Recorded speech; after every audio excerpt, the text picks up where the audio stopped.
1000 लोगों की भीड़ के आगे डैरेन टे ने स्टेज के ऊपर एक अंडरवेयर पहना। सबकी बुद्धि चकरा गई कि ऐसा क्यों किया। क्या आपको पता है दोस्तों, एक रिसर्च के according 75% of the population of the world के लिए मौत से भी ज्यादा बड़ा फियर कौन सा है? मौत से भी ज्यादा बड़ा फियर है ग्लासोफोबिया, यानी फियर ऑफ पब्लिक स्पीकिंग। इसका आप मतलब समझ रहे हो? 75% ऑफ द पॉपुलेशन मौत से इतना नहीं डरते जितना किसी की मौत पे एक इयोलॉजी स्पीच सुनाने से डरते हैं। इसका मतलब जब भी हम स्टेज पे होते हैं, किसी के भी आगे स्पीच डिलीवर कर रहे होते हैं, हमें समझ नहीं आता कैसे उस स्पीच को ओपन करें, कैसे अपनी बात को रखें और कैसे उस स्पीच की क्लोजिंग करें। हम समझ नहीं पाते कि कैसे अपनी ऑडियंस को एंगेज करना है, और जब भी हम समझ नहीं पाते हमारी ऑडियंस हमें जज करने लगती है, जो कि हमें नर्वस बना देता है। पिछले 4 साल से मैं खुद भी पब्लिक स्पीकिंग सीख रहा हूं और यूट्यूब पे अपने थॉट्स को आप लोगों के आगे एक्सप्रेस भी कर रहा हूं। पिछले 4 साल के अपने एक्सपीरियंस, एक्सपर्टीज और ऑब्जर्वेशन के बेसिस पे मैंने एक फ्रेमवर्क बनाया है, और दावे से एक चीज कह सकता हूं दोस्तों, इस दुनिया की हर एक अच्छी स्पीच, हर एक अच्छी मूवी, हर एक अच्छी स्टोरी, हर एक अच्छा कंटेंट जाने या अनजाने इस फ्रेमवर्क को फॉलो करते हैं। तो ये फ्रेमवर्क क्या है आपको इस वीडियो में बताऊंगा, और उससे रिलेटेड कुछ एग्जांपल्स भी आपके आगे शेयर करूंगा, और लास्ट में आप लोगों को एक एक्सरसाइज दूंगा, जो एक्सरसाइज आपको करनी है और पब्लिक स्पीकिंग का बादशाह बनना है। तो वीडियो को शुरू करते हैं। लास्ट तक वीडियो को देखिएगा, सीखने को बहुत कुछ मिलेगा। एंटरटेनमेंट की वीडियो होगी और साथ में एडिटेनमेंट की वीडियो होगी। तो दोस्तों, पिछले 4 साल के अपने एक्सपीरियंस, एक्सपर्टीज और ऑब्जर्वेशन के बेसिस पे जो फ्रेमवर्क आप लोगों के आगे शेयर करना चाहता हूं, वो फ्रेमवर्क है HIT, hit framework. Hit framework का क्या मतलब हुआ? हिट का H है हुक, यानी जब भी आप अपनी स्पीच को ओपन करो, कभी भी बोरिंग तरीके से ओपन मत करना। यानी कभी ये मत बोलो कि good morning everyone, today I am going to talk about this this this this this, I am very thankful to my professor who has given me this opportunity. नहीं, स्टार्टिंग में नहीं। आप स्टार्टिंग के 30 सेकेंड या 1 minute एक बात समझो दोस्त, अपनी ऑडियंस की अटेंशन को ग्रैब करना है। ऑडियंस की अटेंशन स्पैन पहले से ही कम है, और स्टार्टिंग में आपने उन्हें कुछ क्लीशेड सा बोल दिया, कुछ बोरिंग सा बोल दिया, तो वो बोर हो जाएंगे, आपके साथ कनेक्ट नहीं कर पाएंगे। तो स्टार्टिंग में कोई ऐसा इंटरेस्टिंग फैक्ट जो आपकी स्पीच से रिलेवेंट हो, कोई ऐसा एग्जाम्पल, या आप अपना कोई पर्सनल एक्सपीरियंस बता रहे हो तो कोई ऐसा शॉकिंग फैक्ट, जैसे आप बोल सकते हो कि आज से 4 साल पहले मैं कंप्लीटली ब्रोकन था। और क्या कर सकते हो आप हुक करने के लिए? आप क्वेश्चंस पूछ सकते हो ऑडियंस को ओपिनियन जानने के लिए। आप कोई रोल प्ले कर सकते हो। फॉर एग्जाम्पल, आप अपना एक ऑफिस का एक्सपीरियंस बता रहे हो, तो you can do something like your boss is speaking from one side and you are speaking from another side. तो रोल प्ले हो सकता है। कुछ भी ऐसा करो जिससे आपकी ऑडियंस आपके कंटेंट के साथ हुक हो जाए। हुक, और जब वो हुक हो जाए तो दूसरे पॉइंट पे आना, वो है introduction to the main plot. उसके बाद जब आप अपने मेन प्लॉट को इंट्रोड्यूस करो, तो मेक श्योर स्पीच से रिलेटेड जितनी भी बातें हैं, यानी अगर आपकी एक इंफॉर्मेशनल स्पीच है तो उसके जितने भी डायनामिक्स हैं जो आप कवर करना चाहते हो, उन सब के बारे में कोई ना कोई एड्यूटेनमेंट के तरीके से, कोई एंटरटेनमेंट के तरीके से, सेंस ऑफ ह्यूमर के साथ उसे इंट्रोड्यूस करो। आपसे रिलेटेड कोई फैक्ट है तो आप अपनी कोई एक स्टोरी सुना सकते हो, उसको एंगेजिंग बना सकते हो, ह्यूमरस बना सकते हो। तो अपने प्लॉट के साथ इंट्रोड्यूस करो, and at the same time जो मैसेज आप ऑडियंस के आगे डिलीवर करना चाहते हो, जो आपकी स्पीच का मेन पॉइंट है, आपकी स्पीच का मेन क्रक्स है, उसे ऑडियंस के आगे डिलीवर करो, उसे ऑडियंस के साथ इंट्रोड्यूस करो। ठीक है, अब जो इंट्रोड्यूस आपने कर दिया, उसके बाद T फॉर ट्रिगर इमोशंस। अब जो भी इमोशंस आप अपने कंटेंट से, अपनी स्पीच से सुनाना चाहते हो, वो इमोशंस धीरे धीरे करते करते ट्रिगर होने चाहिए। यानी आपकी एक इंफॉर्मेशनल स्पीच है, तो जो मैसेज आप लोगों के आगे देना चाहते हो, उस मैसेज की वैल्यू ऑडियंस को पता लगनी चाहिए।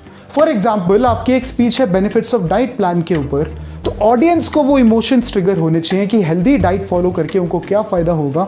ये towards the end of the speech उन्हें एस्टैब्लिश होना चाहिए। आपकी एक मोटिवेशनल स्पीच है, तो जिस भी टॉपिक पे आपकी मोटिवेशनल स्पीच है, उससे रिलेटेड इमोशंस, उससे रिलेटेड वो फीलिंग ऑफ सेटिस्फैक्शन ऑडियंस के अंदर आनी चाहिए। तो सबसे पहले हुक करना है, फिर इंट्रोड्यूस करना है अपने टॉपिक को बड़े हल्के फुल्के अंदाज में, एक ऐसे अंदाज में जिसे ऑडियंस कभी भूल नहीं पाए, और उसके बाद धीरे धीरे करते करते करते ऑडियंस के इमोशंस को ट्रिगर करना है। समझ आया? नहीं आया? चलो कुछ एग्जांपल्स के साथ समझते हैं। तो एक मूवी जो हम सबने देखी है, हम सबको बहुत पसंद आती है, 3 इडियट्स। उस मूवी का एग्जाम्पल लेते हैं। मूवी के स्टार्टिंग में आपने क्या देखा? हमने देखा कि मूवी का प्रोटैगनिस्ट आर माधवन, यानी जो फरहान कुरैशी की भूमिका में थे, वो एरोप्लेन में है और अचानक से हार्ट अटैक की एक्टिंग करते हैं। हुक हो गए, यार क्या हो रहा है। इसी तरह से जब राजू रस्तोगी को इंट्रोड्यूस करना था तो राजू जी पैंट पहननी भूल गए और सीधा गाड़ी में बैठ गए। फिर जब चतुर की एंट्री हुई, जब तक मूवी फ्लैशबैक में नहीं गई तब तक हम हुक रहे, हमें समझ नहीं आया कि क्या हो रहा है। Hook hook hook. उसके बाद क्या हुआ? उसके बाद हम गए फ्लैशबैक के अंदर, कॉलेज लाइफ के बारे में बातें हुई। मूवी के जितने मेन प्रोटैगनिस्ट हैं, right from Rancho to Raju to Farhan, हर एक कैरेक्टर के साथ हमें इंट्रोड्यूस करवाया गया। कॉलेज लाइफ के अलग अलग इमोशंस जैसे लव, रोमांस, स्टडीज, क्लासेस, सबके साथ हमें इंट्रोड्यूस करवाया गया। अब जो लोग कॉलेज में हैं उन्हें इसके साथ रिलेटेबल फील हुआ, और जिनका कॉलेज ख़त्म हो गया है उन्हें नॉस्टैल्जिक मोमेंट्स मिले। तो इस तरह से इंट्रोड्यूस करवाया गया, और उसके बाद धीरे धीरे कंटेंट आगे बढ़ा, और जो मूवी के मेन मैसेज है उसके साथ हमें इंट्रोड्यूस करवाया गया। यानी एक्सेलेंस का पीछा करो, कामयाबी का पीछा मत करो। कुछ ऐसे एग्जाम्पल्स मूवी के अंदर आए, कुछ ऐसे सीन्स मूवी के अंदर आए जिससे ये टोन सेट की गई कि ये मूवी का मेन थीम है, ये मूवी का मेन मैसेज है। हम सब इस मूवी के कंटेंट के साथ कनेक्ट हो गए। और उसके बाद क्या हुआ?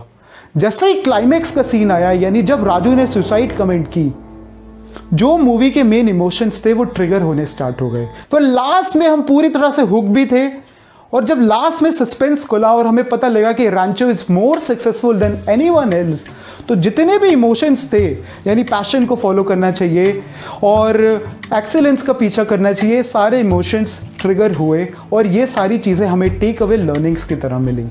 समझे? तो क्या किया डायरेक्टर राजकुमार हिरानी ने? हुक किया, टॉपिक के साथ और मेन प्रोटैगनिस्ट के साथ हमें इंट्रोड्यूस करवाया, और धीरे धीरे करते करते बड़े इंटेलिजेंट तरीके से सारे इमोशंस को ट्रिगर किया। HIT हिट, और पिक्चर हो गई सुपर हिट। समझे बात को? और यही नहीं, आप कोई भी राजकुमार हिरानी फिल्म देख लो, संजू देख लो, लगे रहो मुन्ना भाई देख लो, मुन्ना भाई MBBS देख लो, उसमें आपको हिट फ्रेमवर्क मिलेगा। आप कोई भी सस्पेंस मूवी देख लो, कोई भी क्राइम थ्रिलर देख लो, आपको हिट फ्रेमवर्क मिलेगा। तो अब सेम तरीके से ना स्पीच में भी होता है दोस्तों। अब 2 स्पीचेस के एग्जांपल आप लोगों के आगे रखना चाहता हूं। टोस्ट मास्टर्स इंटरनेशनल की वर्ल्ड चैंपियनशिप स्पीचेस, 2 स्पीचेस आप लोगों के आगे उसके एग्जांपल रखना चाहता हूं। वीडियो के डिस्क्रिप्शन में आपको दोनों वीडियोस का लिंक मिल जाएगा। आप चाहो तो इस वीडियो को पॉज करके वो स्पीचेस पहले सुन सकते हो अगर आपने नहीं सुनी तो, वरना आप चाहो तो कंटेंट कंज्यूम करने के बाद आप फिर से वीडियो देख सकते हो। तो पहली स्पीच का एग्जांपल जो आप लोगों के आगे रखना चाहता हूँ, धनंजय हेतरार्ची की world championship speech I see something. तो उन्होंने एक फ्लावर को लेके एक एनालॉजी के साथ अपनी स्पीच की शुरुआत की, कुछ इस तरह से।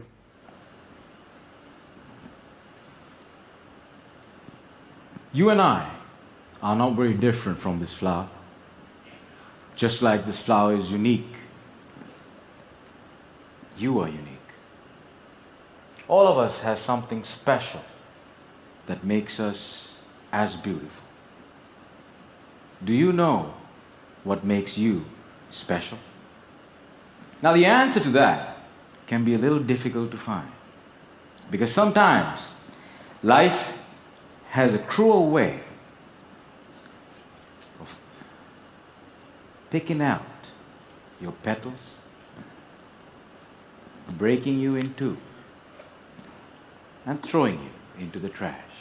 ठीक है, स्टार्टिंग में हुक हो गए सब। अब समझ नहीं आ रहा कि ऐसा उन्होंने क्यों किया।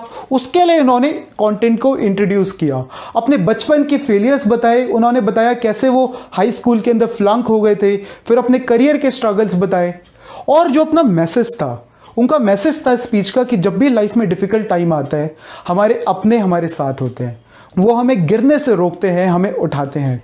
तो उस एक मैसेज को उन्होंने एक 1 लाइनर डायलॉग की तरह बार बार कम्युनिकेट किया। उन्होंने कहा, I see something in you but I don't know what it is. I see something in you but I don't know what it is. I see something in you, but I don't know what it is.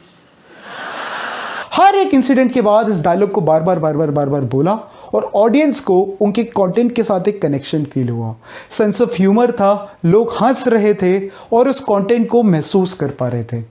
उसके बाद जैसे ही वो climax पे आए, यानी जब speech का and होने वाला था, तो इस मैसेज को अच्छी तरह से उन्होंने फ्रेम किया और जो भी इससे रिलेटेड इमोशंस थे, यानी स्ट्रगल की इंपॉर्टेंस, फैमिली की इंपॉर्टेंस, लाइफ की इंपॉर्टेंस, जो चीज़ें वो ऑडियंस को कम्युनिकेट करना चाहते थे, उन इमोशंस को ट्रिगर किया।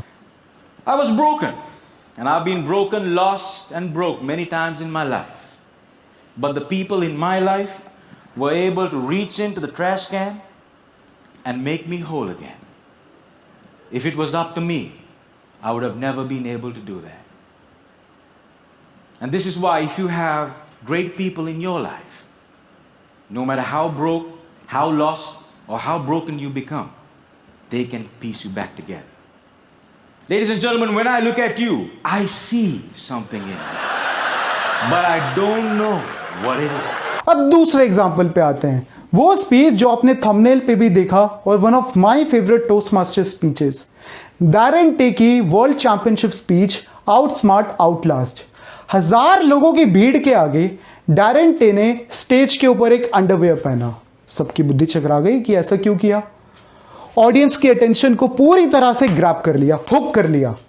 उसके बाद उन्होंने क्या किया, उसके बाद कंटेंट को इंट्रोड्यूस किया स्टोरीज के फॉर्म में। अगेन वो अपना पर्सनल एक्सपीरियंस बता रहे थे तो उन्होंने स्टोरी सुनाई, उन्होंने अपने बचपन के हाई स्कूल स्ट्रगल्स के बारे में बताया, कैसे स्कूल चेंज करने के बाद भी वो बुली किए जाते थे, उस बुली के बारे में बताया। और उसके बाद जब वो क्लाइमेक्स पे आए तो उस विजिबल अंडरवेयर को उन्होंने इनविजिबल फियर्स के साथ लिंक किया। उनका मैसेज था आपको अपने अंदर का जो बुली है उसके साथ फाइट करना है। तो उस मैसेज के साथ उन्होंने लिंक किया और उससे रिलेटेड जितने भी इमोशंस थे, यानी सेल्फ रियलाइजेशन, पॉजिटिविटी, ये सारे इमोशंस उनकी ऑडियंस के अंदर ट्रिगर हुए और इसकी वजह से डैरेन टे की ये स्पीच बहुत famous If you felt that 5 minutes was long, how long have you been wearing your invisible underwear outside your pants? How long have you permitted your inner bully to take charge of your life? तो अब बात को समझ रहे हो कैसे content को frame किया जाता है। आपको हजारों फ्रेमवर्क यूट्यूब पे मिल जाएंगे, लेकिन फंडा सबका सिंपल है। स्टार्टिंग में ऑडियंस को हुक करो, उसके बाद कंटेंट को बड़े हल्के फुल्के तरीके से, बड़े मज़ेदार तरीके से इंट्रोड्यूस करो और उसके बाद इमोशंस को ट्रिगर करना स्टार्ट करो। तो आप लोगों के लिए आज का टास्क क्या है, कोई भी इंटरनेट पे जाके 5-10 स्पीचेस सुनो, किसी भी फेवरेट मोटिवेशनल स्पीकर की, चाहे संदीप माहेश्वरी जी की सुनो, विवेक बिंद्रा जी की सुनो, जिस भी मोटिवेशनल स्पीकर को आप मानते हो उनकी स्पीचेस सुनो और फिर ध्यान से ऑब्जर्व करो वो कैसे अपने कंटेंट को ड्राफ्ट करते हैं। और ज़्यादा नहीं, सिर्फ एक 2 मिनट की स्पीच बना के गूगल ड्राइव पे अपलोड करना और चाहो तो उसका लिंक नीचे कमेंट बॉक्स में शेयर करना। मैं आपकी स्पीचेस को इवैल्यूएट करने के लिए इंटरेस्टेड रहूँगा। तो आशा करता हूँ एक कंटेंट बनाने की साइंस को आज आप समझे होंगे और अपनी अगली स्पीचेस में इसे इम्प्लीमेंट ज़रूर करेंगे। वीडियो से कुछ वैल्यू मिली हो तो सबके साथ शेयर ज़रूर कर देना। ऐसी कमाल की एंटरटेनमेंट की वीडियो आपके मनोरंजन के लिए और आपके मनोमंजन के लिए मैं सुशांत टॉक्स पे नई वीडियोस अपलोड करता रहूँगा, पब्लिक स्पीकिंग से रिलेटेड कंटेंट अपलोड करता रहूँगा। तो अभी के लिए चलता हूँ, नेक्स्ट वीडियो में मिलता हूँ, आपका अपना सुशांत सिंघल।